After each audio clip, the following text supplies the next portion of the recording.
Olá pessoal, sou o professor Acácio, mais uma vez trazendo um assunto que é de uma importância muito grande, tá? Para o estudante de um modo geral e aqueles, evidentemente, que mais estão interessados no momento, aqueles que vão fazer a prova do Enem. A teoria da hibridização, pessoal, ela é uma teoria, digamos que um pouco complexa, sendo que existe uma maneira bem resumida e prática de você resolver as questões sobre o assunto hibridização sem precisar de recorrer aos diagramas, né, como que mostra toda a teoria, mostra e demonstra toda a teoria. Então nós podemos fazer de uma maneira bem prática, que é o que vou lhe mostrar agora, e eu posso lhe garantir que você pode resolver qualquer questão sobre hibridização com esse simples resumo. Como é que seria então? Essa teoria, pessoal, no caso, ela é baseada nas nuvens eletrônicas, quantidade de nuvem eletrônica. O que é uma nuvem eletrônica para nós, para trabalharmos com hibridização? Uma nuvem eletrônica corresponde a uma ligação química, que pode ser simples, dupla ou tripla. Então, cuidado, porque uma ligação tripla não são três ligações, é apenas uma ligação. A ligação dupla não são duas ligações ou duas nuvens, é apenas uma ligação, portanto, uma nuvem. E aqui nós temos apenas uma ligação, uma nuvem, repetindo que a ligação tripla corresponde a uma nuvem e o par de elétron não ligante, muita atenção, ele também corresponde a uma nuvem eletrônica, ok? Bom, observe então que para que você possa resolver as suas questões sobre hibridização, basta que você procure memorizar esta tabela. Se o átomo central tiver duas nuvens eletrônicas, ele tem uma hibridização sp e sua geometria é linear. Caso o átomo possua três nuvens eletrônicas, ele terá uma hibridização sp2 com uma geometria, no caso, trigonal plana. Caso você tenha quatro nuvens eletrônicas no átomo central, a sua hibridização será sp3 e a geometria tetraédrica. E aí nós vamos para os casos mais extremos, que seriam termos cinco nuvens eletrônicas, a hibridização é do tipo sp3d e a geometria é bipirâmide triangular. E por último, se eu tiver seis nuvens eletrônicas, que é o máximo, nós vamos ter uma hibridização sp3d2 e uma geometria chamada de octaedro. Portanto, duas nuvens sp, três nuvens sp2, quatro nuvens sp3, cinco nuvens sp3d, seis nuvens sp3d2. Muito bem, pessoal. Observe agora os exemplos. O átomo central é o carbono. Quantas nuvens nós temos aqui? Uma, duas, três, quatro. Logo, a hibridização é do tipo sp3, a geometria é tetraédrica. Quantas nuvens eletrônicas nós temos na molécula do formaldeído? Nós temos uma, duas, três. Portanto, hibridização do tipo sp2. Na molécula do HCN, ácido cianídrico, nós temos, no caso, uma nuvem eletrônica, duas nuvens eletrônicas, hibridização do tipo sp. Então, nós temos ácido cianídrico, sp para o carbono, formaldeído, sp2 ainda para o carbono, e no tetracloreto de carbono, uma hibridização do tipo sp3. Observe agora esta situação. Nós temos duas ligações duplas que correspondem, no caso pessoal, corresponde a duas nuvens eletrônicas. Então, isso quer dizer, pessoal, que a hibridização é do tipo SP, com a geometria linear. Temos agora 4 nuvens eletrônicas. Observe, 1, 2, 3, 4, porque cada par corresponde a uma nuvem. Uma hibridização sp3 do oxigênio na molécula de água, que aparece aí como uma situação excepcional. Então, o oxigênio pode sofrer hibridização, Acácio? Pode. Nesse caso, ele está com a hibridização do tipo sp3, utilize sempre a teoria das nuvens eletrônicas. A molécula da amônia, pessoal, ela apresenta 1, 2, 3, 4 nuvens eletrônicas. Portanto, uma hibridização também do tipo sp3. Então, nós temos sp, sp3 e sp3. E, por último, nós temos duas situações que são as mais extremas. No caso, o fósforo aparece fazendo 5 ligações, portanto, eu tenho 5 nuvens eletrônicas, e o átomo de fósforo aqui está com uma hibridização do tipo sp3D. Esta é a molécula do pentacloreto de fósforo, que tem uma geometria bipiramidal. Já a molécula do hexafluoreto de enxofre apresenta, ligada ao átomo central, 1, 2, 3, 4, 5, 6 nuvens eletrônicas. 6 nuvens eletrônicas. Isto nos dá uma hibridização sp3d2, de acordo com o que nós vimos anteriormente, e a geometria para essa molécula é chamada de octaédrica. Aguarde a nossa próxima aula, que será sobre polaridade das moléculas. Polaridade das moléculas, que é um assunto extremamente importante. Um abraço a todos e até a próxima.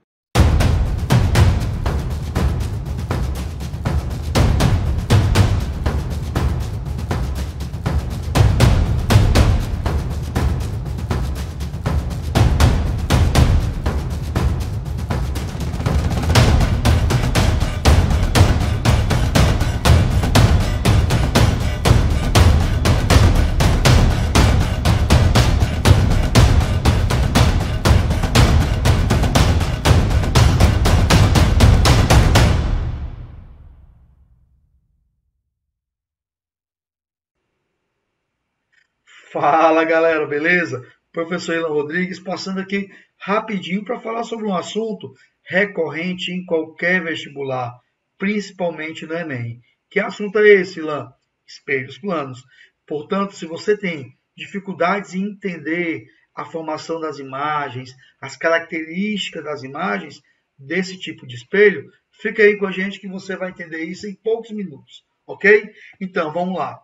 Antes de nós entrarmos no assunto de espelhos, é importante que vocês compreendam ou revisem, né, o fenômeno da reflexão da luz, principalmente as leis da reflexão.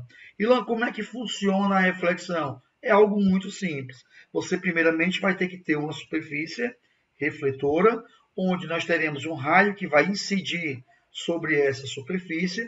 No ponto de encontro, né, do raio com a superfície, eu aconselho que vocês tracem uma retinha, né? Essa retinha tem que ser obrigatoriamente perpendicular à superfície refletora, formando o que aí? Um ângulo de 90 graus. Como é o nome dessa reta? Reta normal. Por que é importante saber essa reta normal? Porque o ângulo entre o raio incidente e essa reta normal é o que nós chamaremos de ângulo de incidência. Assim como esse raio ele vai incidir, nós teremos um raio que vai ser o quê? Refletido, e o ângulo formado entre a reta normal e este raio refletido é o que nós chamaremos de ângulo de reflexão. E de acordo com a primeira lei da reflexão, a condição é para que esses dois ângulos eles sejam o quê? Iguais, para que quando acontece uma reflexão, obrigatoriamente, este ângulo de incidência tem que ser exatamente igual ao ângulo de reflexão. Beleza, galera? E a segunda lei é até mais simples. É só você entender que, percebam que eu tenho um raio incidente, um raio refletido e uma reta que eu projetei, chamei de normal. Pronto. De acordo com a segunda lei da reflexão, esses três raios, o raio incidente, o raio refletido e a reta normal, eles têm que ser o quê? Coplanares, ou seja, fazem parte do mesmo plano, tá certo? E quais são os tipos de reflexões que nós possuímos, que nós temos na natureza, no nosso dia a dia? Nós temos dois tipos de reflexão. A reflexão regular, que é muito simples de você entender, certo? Se eu incidir aí, ó, se eu projetar raios paralelos incidindo sobre essa superfície, como o ângulo de incidência sempre vai ser igual ao ângulo de reflexão, e essa superfície ela é lisa, ela é uma superfície regular, os raios que vão chegar paralelo serão refletidos também de forma o quê? Paralela. Algo muito simples de entender, tranquilo? Agora, existe uma reflexão que é mais comum no nosso dia a dia, que é exatamente quem? A reflexão difusa. Esta imagem está retratando, né, um exemplo, está exemplificando exatamente um tipo de reflexão regular. Percebo que há uma simetria, né, no tamanho, na imagem de uma forma geral, ok? Portanto, galera, o outro tipo de reflexão é a reflexão difusa, onde vocês podem analisar aqui comigo exatamente que eu tenho raios incidindo paralelamente sobre uma superfície que não é lisa, é uma superfície irregular, e por esse motivo, percebam que a reta normal, que tem que ser perpendicular à superfície, ela não apresentará a mesma direção. Olha só, se nós desenharmos a normal, como ela tem que formar obrigatoriamente um ângulo de 90 graus, percebam que ela vai ter várias direções, ó. Tranquilo? Eu tenho que desenhar a normal sempre perpendicular a quem? À superfície lã. Mas por que nós temos que desenhar a normal? Porque dessa forma eu vou conseguir identificar com mais facilidade quem é o meu ângulo de incidência e quem vai ser o meu ângulo de quê? De reflexão. Lembrando que, para uma reflexão, esses dois ângulos têm que ser o quê? Obrigatoriamente iguais. Portanto, se eu disser que aquele ângulo ali, olha só, ele é igual a x, o raio refletido, ele vai ter que formar um ângulo com a normal também igual a quanto? Igual a x. Tranquilo? Se eu disser que aquele ângulozinho ali é y, o raio que vai ser refletido também tem que formar um ângulozinho igual a y. Lembrando que o ângulo da incidência tem que ser igual ao ângulo de quem? Da reflexão. Então, percebam que agora ficou muito simples você entender tudo isso. E aí você vai analisar ó, que se o raio incide, formando um ângulo alfa com a normal, o raio refletido também terá que formar um ângulo alfa. E assim você vai ter exatamente quem?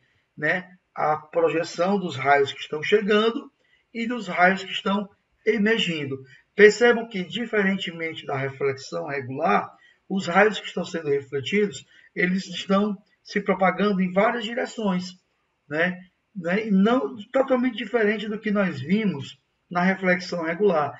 Isso porque a superfície ela não é plana, ela é uma superfície o quê? Irregular. Isso que esse tipo de reflexão ele é muito mais comum, né, essa difusão, do que a reflexão regular. Se você, por exemplo, está em sala de aula e consegue visualizar de vários pontos da sala o que o professor conseguiu riscar lá no quadro, é porque a reflexão que está acontecendo é uma reflexão difusa, ou seja, a luz ali incide naquela superfície do quadro, né? E quando ela é refletida em todas as direções. Professor, mas a superfície do nosso quadro, ela não é uma superfície lisa, não? Gente, se vocês olharem com bastante detalhes, ou seja, vocês vão perceber que existe uma irregularidadezinha.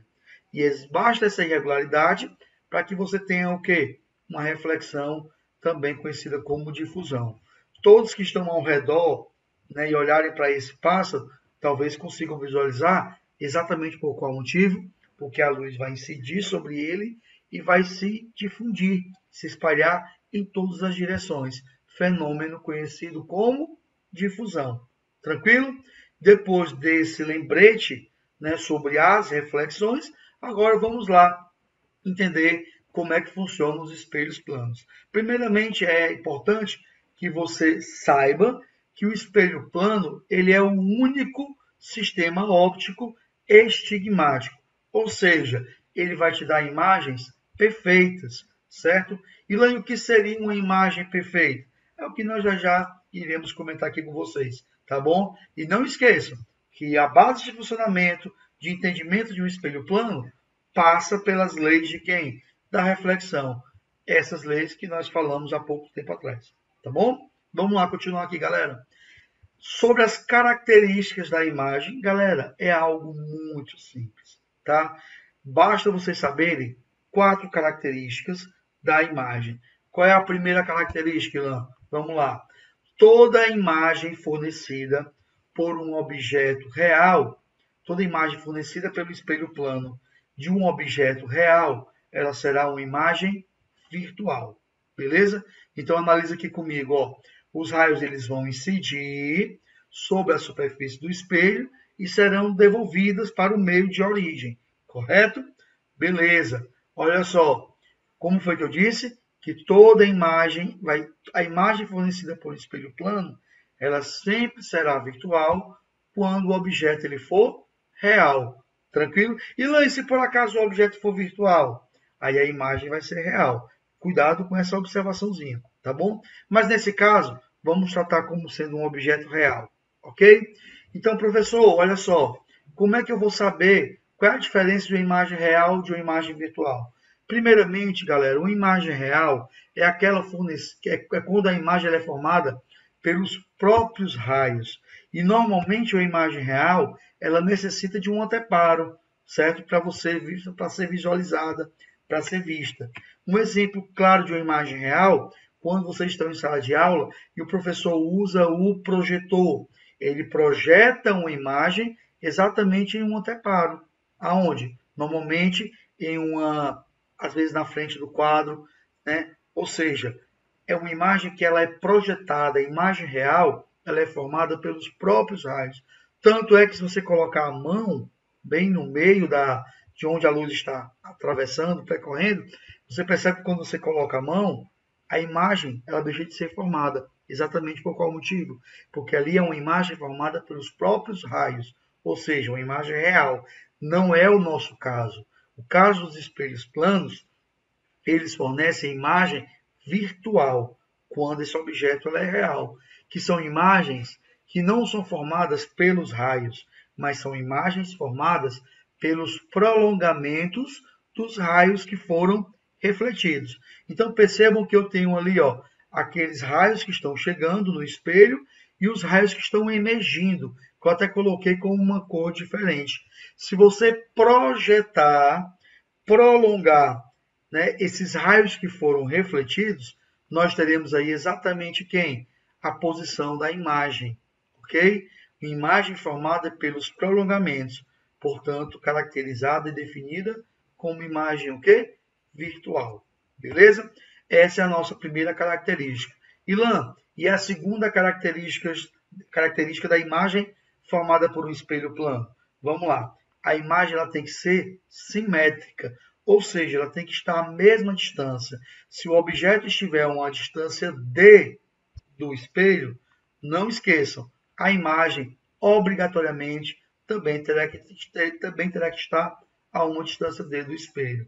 Nesse caso, a uma distância 2D de quem? Do objeto. Beleza? Tem que haver essa simetria. Sempre, tio Zaca. Sempre, galera. Tá bom? E um outro detalhe é que a imagem e o objeto, elas sempre terão o mesmo tamanho. Quando você está de frente para um espelho plano, a imagem que está sendo, né, projetada ali, atrás do espelho, ela é uma imagem que vai ter o mesmo tamanho, a mesma altura que você. Tá? Se eu pegar esse objeto aqui e colocar ele de frente para o espelho plano, a imagem que será formada, obrigatoriamente, também terá que ter o mesmo tamanho desse controle. Sempre, professor, sempre. E se eu estiver de frente para o espelho e a imagem não for do mesmo tamanho, então, com certeza, esse espelho não é plano. Poderá ser côncavo, desculpa, galera, poderá ser convexo, mas plano não será. E a última característica é a questão do enantiomorfismo. Mas antes, vamos só entender mais essa projeçãozinha aqui, tá bom? Olha só, eu tenho aqui um objeto, certo? Os raios vão incidir sobre esse espelho e eles serão o quê? Refletidos, certo? E nós temos ali observadores que vão visualizar a imagem através do espelho desse objeto. Então, Ilan, aonde é que eles vão identificar essa imagem? Olha como é muito simples de você geometricamente identificar a posição. Nós sabemos que o objeto, em relação à imagem, que a imagem fornecida por esse espelho tem que ser simétrica em relação ao objeto. Se o objeto está a uma distância d, a imagem obrigatoriamente também terá que estar a uma distância d, certo? Portanto, se você prolongar, se você fizer prolongamento desses raios que foram refletidos, desses raios que estão emergindo, saindo do espelho, vocês vão ter exatamente aquela posiçãozinha ali, ó, que é exatamente onde se encontra quem? A imagem. Por isso que nós comentamos que há essa simetria. Tranquilo? Deu para visualizar direitinho? Portanto, para a gente finalizar esse nosso bloco, entendam que há também a característica do enantiomorfismo, podemos dizer assim, ou seja, a imagem ela é enantiomorfa. E lá o que seria isso? É aquela inversão lateral. Se você percebe que o cachorro ele está com a pata direita levantada e a sensação que nós temos é que a imagem está levantando a pata da esquerda, certo? Então, há essa inversão lateral, da direita para a esquerda, e não de cima para baixo, beleza? É uma inversão lateral, horizontal, e não vertical. Tranquilo, galera? Beleza? Então, essas são as características, das imagens de um espelho plano, e é isso que eu queria falar para vocês, para dar uma pincelada sobre um assunto que é tão importante nos vestibulares. Então, até o nosso próximo encontro. Um beijo no coração de vocês. Fiquem com Deus e até logo.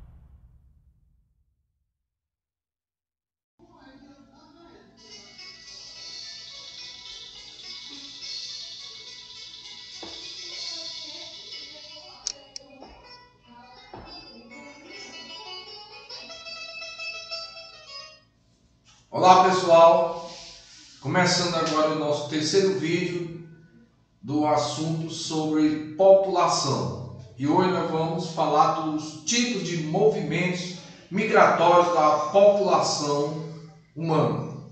Nós já vimos por que a população, as pessoas migram, no vídeo anterior, as causas das migrações. Hoje nós vamos fazer a classificação de cada tipo de movimento migratório.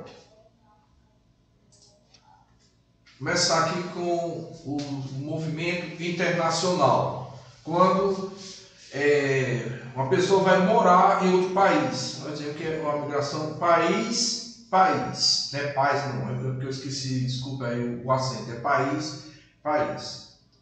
A pessoa sai deste país por várias daquelas razões que nós falamos na aula anterior. Mas geralmente o foco mais importante é o aspecto econômico.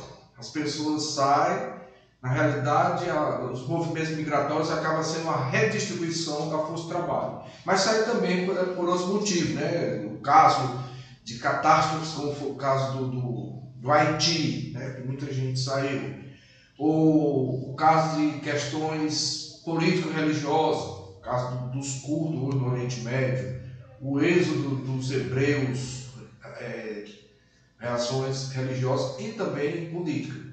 A própria colonização americana. Aí as pessoas procuram ir geralmente de um país que está com dificuldade ou que apresenta algum desses problemas para um outro que possa recebê-los. Então, a migração internacional de país a país. É fácil a gente reconhecer. Aí nós temos dentro do próprio país as migrações internas. Aí a gente pode classificar, cada uma, a interregional, quando vai de uma região para outra, no caso, região. Aqui no nosso país, por ser um país de dimensão continental, se a gente pegar a divisão regional do IBGE, as 5 regiões, durante muito tempo, principalmente a partir da decadência da cana-de-açúcar, a região Nordeste foi quase sempre uma região de dispersão de população. E há outras regiões, assim como a região Sudeste, a região Centro-Oeste, a região Norte no período especialmente da borracha, a região Sudeste a partir do café, ou melhor, a partir da mineração lá nas Gerais, e o café e a industrialização. E a região Centro-Oeste, principalmente a partir da construção de Brasília. As pessoas sempre buscaram essas regiões quando elas estão em franco desenvolvimento. E o Nordeste, por conta de problemas de ordem econômica e agravando-se com a questão natural, o caso do clima, o fenômeno das secas, que sempre foi praticamente uma justificativa para esses movimentos migratórios, embora fosse muito mais essa justificativa. Inclusive nós temos na música, várias músicas que falam desse processo de migração, e a seca, a questão do clima está sempre ali em evidência. Nós temos o êxodo rural, quando vai do campo, quando uma pessoa ou um grupo de pessoas, quando esse grupo vai do campo para a cidade, chamada migração rural urbana. As pessoas deixam o campo, deixam a zona rural e vão morar nas cidades. Pelo menos essa é a intenção, de ficar morando na cidade. Isso tem muito a ver, principalmente, com o desenvolvimento da atividade industrial. Quando a atividade industrial, desde lá do século XVIII na Inglaterra, começou a se desenvolver, ela tem na cidade o seu locus preferencial, local preferencial da indústria, e como ela precisa de uma grande quantidade de mão de obra, ela vai atrair população, especialmente do campo. E depois atrai de cidades menores, que não são industrializadas, para cidades que estão se industrializando. Então aí o famoso êxodo rural. Nós temos a migração urbana, o próprio nome está dizendo, né? Cidade. Quando a pessoa vai de uma cidade para outra. Geralmente eram as pessoas das cidades pequenas para as cidades médias e grandes. Ou aqui no Brasil, especialmente ali durante a década de 60 e 70, a direção desse fluxo migratório era quase sempre das cidades pequenas para as cidades grandes. Aí vai ser criadas as grandes cidades, né? as metrópoles, que foram criadas a partir daí.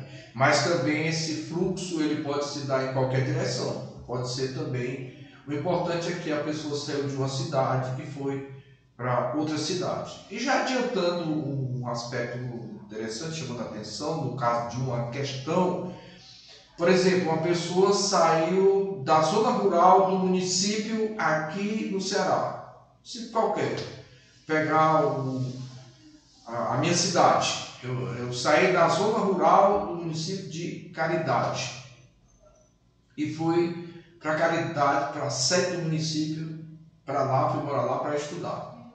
Vamos supor que aí lá só tinha até, na época, até o ginásio, que chamava o curso ginasial, né, que hoje é o fundamental maior. Então, terminado isso aí, a gente tinha que ir para outra cidade. Aí a gente tinha, no meu caso, eu tinha que vir aqui para Fortaleza. Então, quando eu saí de Caridade, da cidade, não da zona rural de Caridade, e vim para Fortaleza, eu estava fazendo o quê? Uma migração urbana, tá? Sempre de uma cidade para outra cidade. O meu objetivo era aquilo que eu sempre disse, principal, em busca de melhores condições de vida. Mas vamos supor que eu fiquei morando em Caridade porque eu saí do campo e fui morar na cidade de Caridade. E aí depois eu saí de Caridade e vim morar em Fortaleza. De Fortaleza eu saí e fui para São Paulo. Vejo que eu já vou para 3 cidades diferentes. Então, nesse caso, como a primeira saída foi da zona rural para a cidade de Caridade, então eu fiz o êxodo rural buscando melhores condições de vida. Não consegui, eu já imediatamente migrei para Fortaleza, e de Fortaleza também eu não consegui o esperado, vamos supor que eu fui para São Paulo. Nesse caso, eles podem colocar um texto falando esse meu trajeto, ou qualquer pessoa, e dizer que na realidade essa migração urbana, na realidade é uma continuação do êxodo rural. Tem até a música, né, o último pau de arara, quando diz quem foge à terra natal e o outro canto não para. Pode até usar esse verso para abordar essa temática. Mas quando a gente fala urbana, no geral, é de uma cidade para outra. Aí nós temos movimento pendular. O próprio nome está dizendo, é um pêndulo. Esse movimento é um movimento diário, geralmente nas grandes cidades é um movimento diário, de casa para o trabalho e retornando a casa. Eu tenho aqui movimento diário de casa, trabalho, casa. Você sai pela manhã para ir para o trabalho e retorna só à noite. Esse movimento se dá hoje entre as periferias das grandes cidades, as pessoas que moram nas áreas, que trabalham nas áreas centrais, nas áreas mais dinâmicas e moram nas periferias. Mas antes, lá por volta dos anos 60, 50, por exemplo, São Paulo, Rio, esse movimento geralmente era de uma cidade próxima, uma cidade pequena, próxima à grande cidade. As pessoas moravam na cidade pequena e trabalhavam na cidade grande. Vamos pensar aqui, você mora, no caso, no Aquiraz e trabalha em Fortaleza. Morar em Calcaia, trabalha em Fortaleza. Hoje, inclusive, aqui Fortaleza tem um caso interessante, porque quando mudaram o distrito industrial para Maracanaú, foi o inverso, né? As pessoas que trabalhavam na indústria aqui em Fortaleza, principalmente na região da Chico Sá, que é da Francisco Sá, que era onde tinha a concentração das indústrias aqui em Fortaleza, que praticamente mudaram para Maracanaú, esse movimento ficou contrário. As pessoas saíam de Fortaleza, trabalhavam em Maracanaú e retornavam à noite para dormir.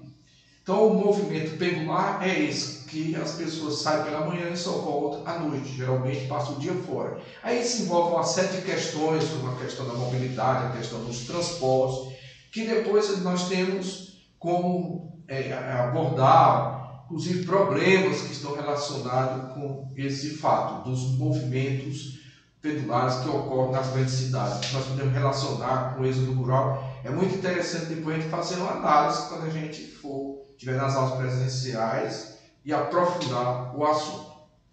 Aí nós temos a transhumância. A transhumância é um movimento sazonal ligado à criação de gado. O que seria esse movimento sazonal? É um movimento que ocorre em função das estações do ano. Vamos pegar duas estações opostas, verão e inverno. Esse movimento é tradicional da Europa com os povos criadores de gado, os povos pastores. Eles passavam o inverno, a estação do frio, com gado na planície e passavam o verão na montanha. As pessoas que iam cuidar desse gado. Quando chegava o verão, o pasto na planície já tinha se esgotado, já tinha acabado, agora eles levavam o gado para a montanha.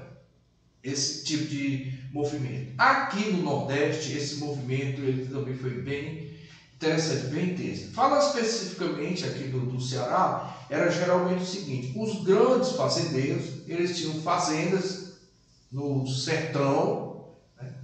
E tinham sítios, como eles chamavam, nas serras úmidas ou no litoral. Eles passavam a estação das chuvas, né? Passar a estação das chuvas, que a gente costuma chamar de inverno, embora não seja inverno, já expliquei isso para vocês, é uma área de inverno, com o gado no sertão, que tinha pasto, né? A vegetação estava verde, tinha pasto.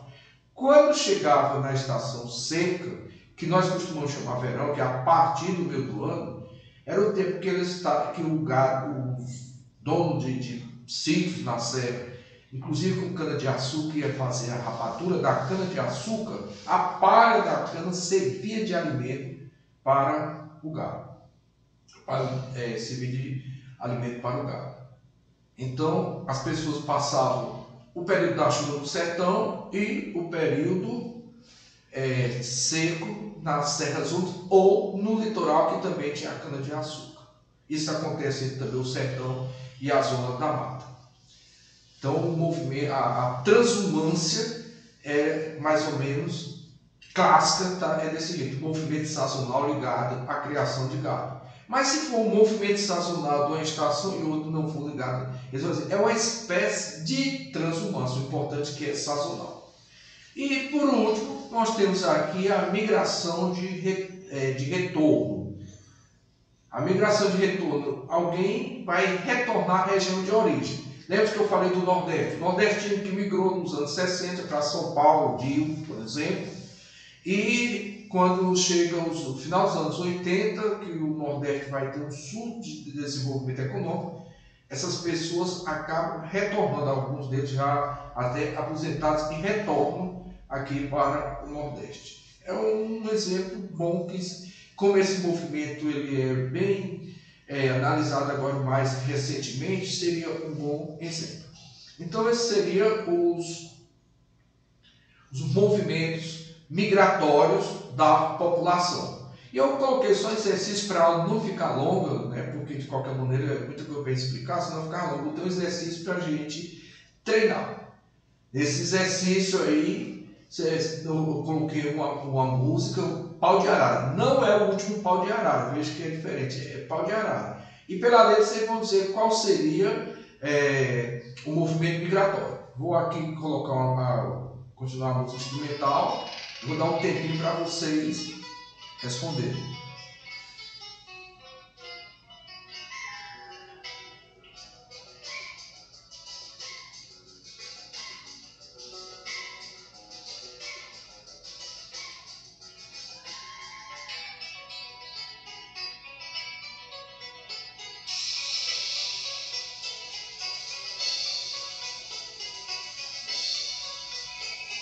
Olha, pessoal, desculpa, a letra que está aí é a letra do Pau de Arara, mas essa música instrumental é Asa Branca. Desculpe a falha. Ainda bem que eu tirar aí, é Asa Branca, que é um clássico também, né, da música popular nordestina.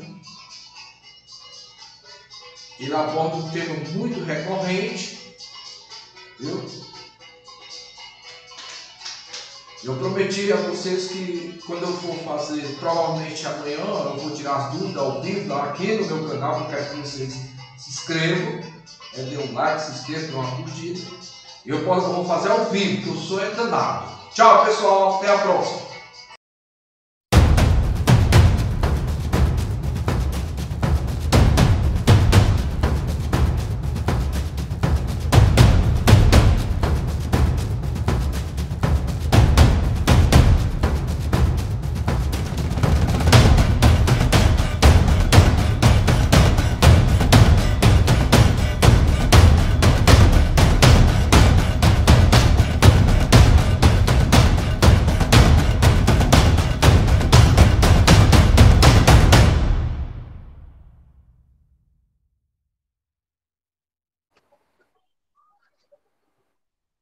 Fala pessoal, tudo bem com vocês?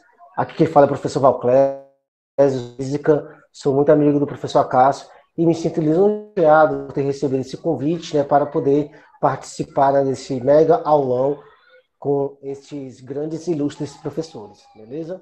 Gente, eu sou o professor Valclésio, como eu havia comentado, professor de física, e o assunto da nossa aula de hoje será trabalho de uma força. Pode ter certeza que você que está se preparando para o ENEM ou qualquer outro vestibular, da UES, da Unicamp, enfim, da PUC, com certeza este assunto vai cair na sua prova, ok? Então, você está tendo acesso à informação privilegiada, né, de um assunto em que irá cair na sua prova. Então, é interessante lembrar que existem alguns conceitos de trabalho. Por exemplo, né, o pessoal da filosofia, da sociologia, eles definem trabalho como uma planejamentação. Quando você planeja e pratica ação, logo você está exercendo trabalho.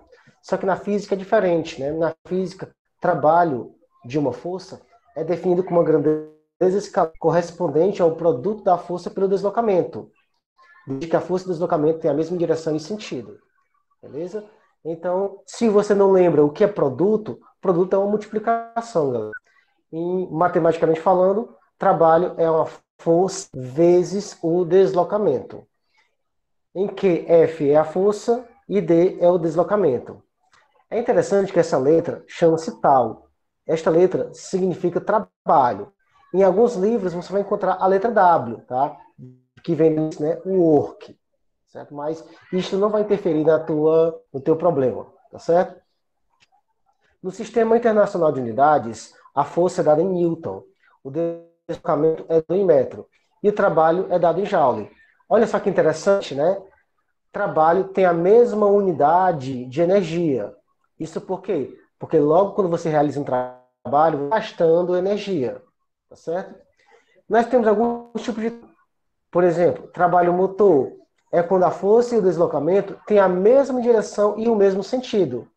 Nesse caso, o trabalho ele é um número positivo.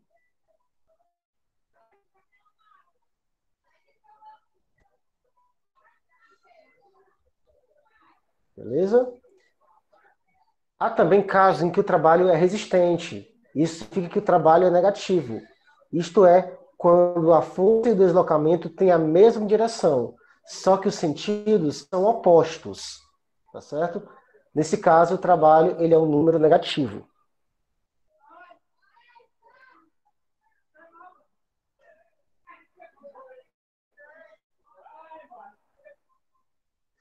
Existem alguns casos também em que o trabalho da força não é paralela ao deslocamento. Nesse caso, eu vou levar em consideração o ângulo θ, certo? Imagine uma força F constante em que o ângulo em relação ao sentido de deslocamento de um corpo é formado com a força. Nesse caso, o meu trabalho ele pode ser expresso como força vezes deslocamento vezes o cosseno desse ângulo. E o trabalho, galerinha, ele pode ser também de uma força variável. Se uma força F ela for variável, o trabalho ele pode ser calculado pelo gráfico da força F. Claro que em função do deslocamento do corpo. Como o trabalho é produto da força pelo deslocamento, o valor absoluto do trabalho será numericamente igual à área do gráfico. Aí você logo pode observar que esse gráfico aí é um triângulo. Então basta você calcular a área desse triângulo. Mas note, né, nem sempre, né, vai ser um triângulo, pode ser um trapézio, tá certo? Então, ó, vou dar um exemplo aqui para vocês. Suponhamos que o gráfico da figura mostra a variação da intensidade da força F que atua sobre um corpo paralelo à sua trajetória, em função do espaço D. Qual é o trabalho em Joule realizado pela força quando o corpo vai de 2 metros para 6 metros? Vamos resolver junto? Beleza, então, ó, você é o seguinte. Quando a força é igual a 4 newton, né, o deslocamento foi 2, né, houve dois deslocamentos. Quando a força foi 12 newton, teve um deslocamento de 6 metros. E quando a força foi de 20 newton, houve um deslocamento aí de 10 metros. Né? Lembre que a questão ele quer saber, né, qual é o trabalho realizado no deslocamento de 2 a 6 metros. Eu vou calcular a área da figura. Essa figura aí, eu só observo que é um trapézio. Tá? E como é que é um trapézio, professor Valclésio? Bem, maior, que é 12 newton, né, 12. A base menor, que é 4. A altura, ela é 4 metros. Né? Então, só aplicar agora a fórmula. Aí nós temos, né, ó, base maior que é 12, mais, né, mais a base menor que é 4, dá 16, vezes 4, dividido para 2. Calculando, né, todo esse resultado, nós encontramos o trabalho igual a 32 joules, tá certo? Facinho, facinho. Caiu uma questão dessa, pessoal, de trabalho, pode, né, agradecer a Deus, né, que é uma questão dada. os professores, eles procuram uma maneira de complicar, né, uma questão, mas não conseguem, né? Para você ver como a questão é fácil, né, a respeito de trabalho. Temos também, galerinha, o trabalho do peso. O trabalho da força-peso está relacionado com o peso de um objeto. E você sabe que o peso é a massa vezes a gravidade. Então, nesse caso, com o corpo de peso P e seja H o deslocamento vertical sofrido pelo corpo durante o movimento vertical. Nesse caso, ó, na subida, eu vou ter um trabalho negativo, um trabalho resistente, porque qualquer objeto que você joga para cima, ele vai perder velocidade, vai chegar até um momento, vai parar, e depois ele vai descer. Então, na subida, eu terei um trabalho resistente, ou um trabalho negativo, tá certo? Em menos mgh. M de massa, G de gravidade e H de altura.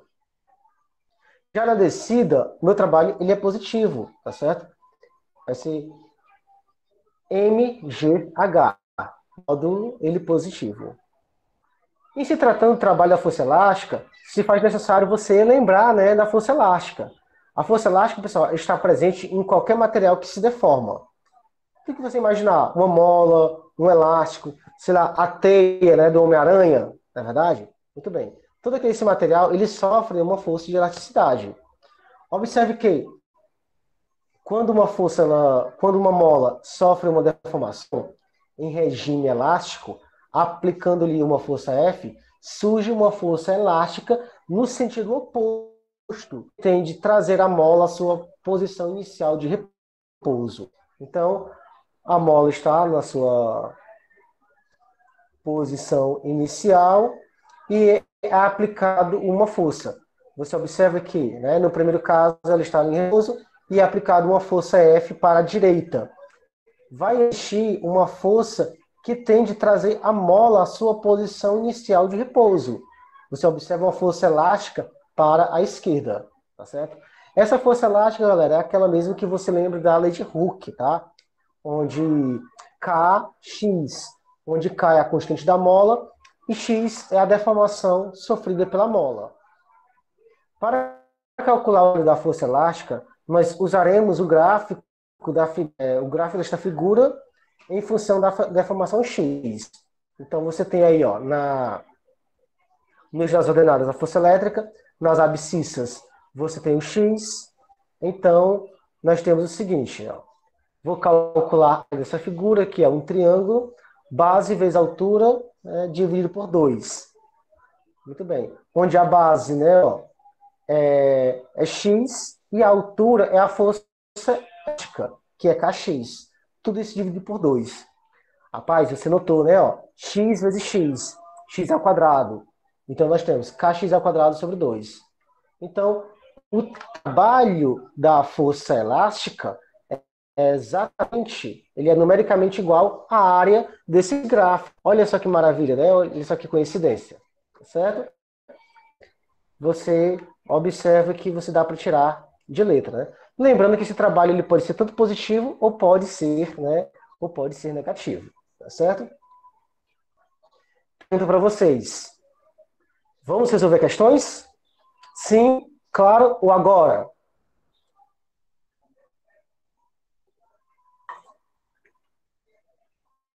Lá, a primeira. Conta-se que um garoto empurra uma cômoda durante um certo intervalo de tempo e consegue deslocá-la por 5 metros. Sabendo que a aplicada tem módulo de 20 newton e foi aplicada na mesma direção e sentido do deslocamento, determine o valor do trabalho realizado pela essa força. Aí você logo sabe, né, que aí é um trabalho motor, né? O sentido ativo, porque está na mesma direção e mesmo sentido. Então, vamos aqui, né? Ó. Tá aqui o garoto, ele empurrou, houve um deslocamento, a minha força foi de 20 newton e o deslocamento de 5. Então, como o trabalho ele é o produto da força pelo deslocamento, então eu tenho que 20 vezes 5 é igual a 100 joules. Olha só que interessante, né? Muito bem. Vamos aqui para uma segunda questão. Um homem tenta deter a desse carro em uma rampa e aplica uma força de 100 newton na mesma direção da rampa, mas no sentido contrário à da descida. Vixe, exatamente, né? Eu consegui ler seu pensamento. Trabalho resistente. O carro está descendo e ele empata, né? Ó, aplica uma força contrária ao sentido do deslocamento. Muito bem. Como o carro continua descendo por 8 metros, determine o valor do trabalho realizado por essa força.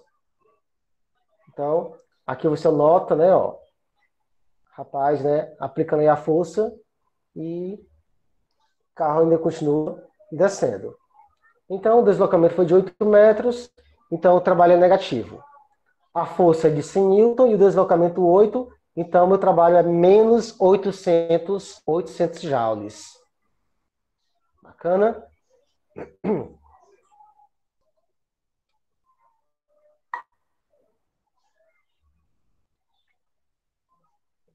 Detalhe, ó, questão 3 para vocês. Essa questão 3 ela traz uma sacada interessante. Durante o trabalho no armazém, um homem puxa um caixote com uma força de 200 newton e forma um ângulo de 60 graus com a horizontal, direção na qual ocorre um deslocamento de 10 metros.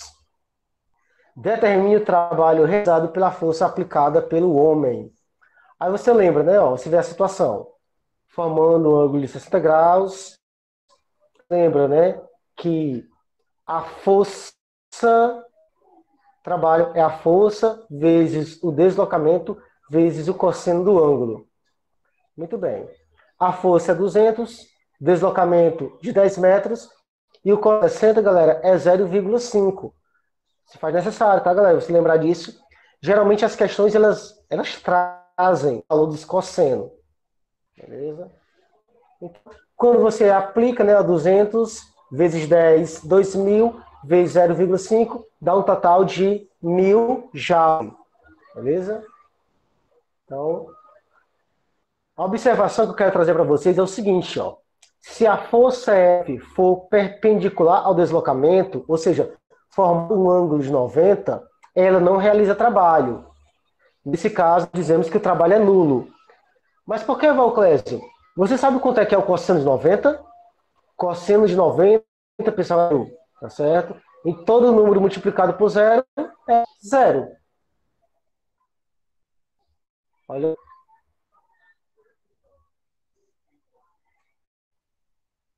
Aqui a força que o homem coloca para segurar o caixão é perpendicular ao deslocamento. Portanto, o trabalho realizado por esta força é nulo. Então, nós dizemos que a força que o homem aplica realiza um esforço físico.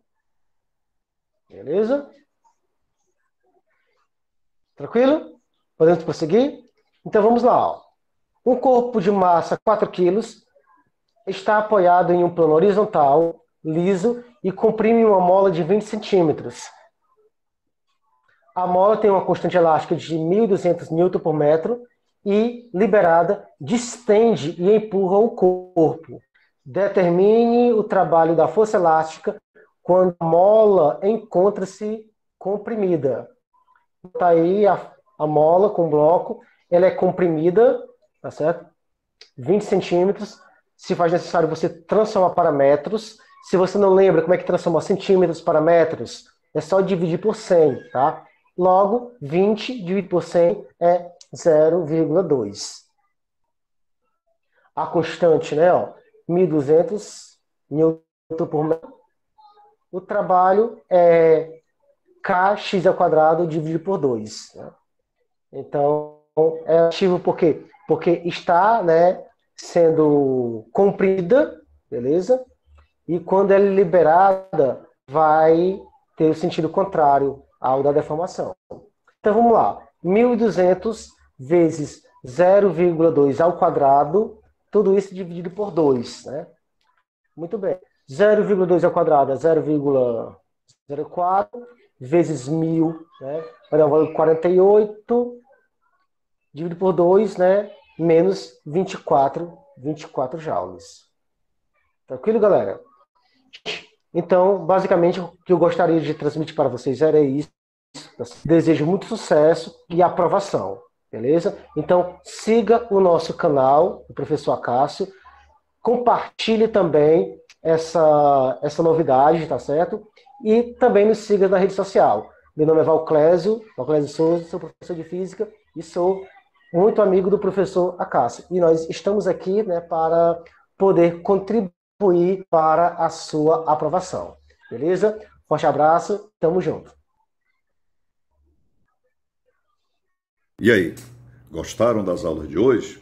Pois bem, se você gostou, então peço a vocês que avisem aos amigos de vocês, tá certo? Parabenize os professores, tá?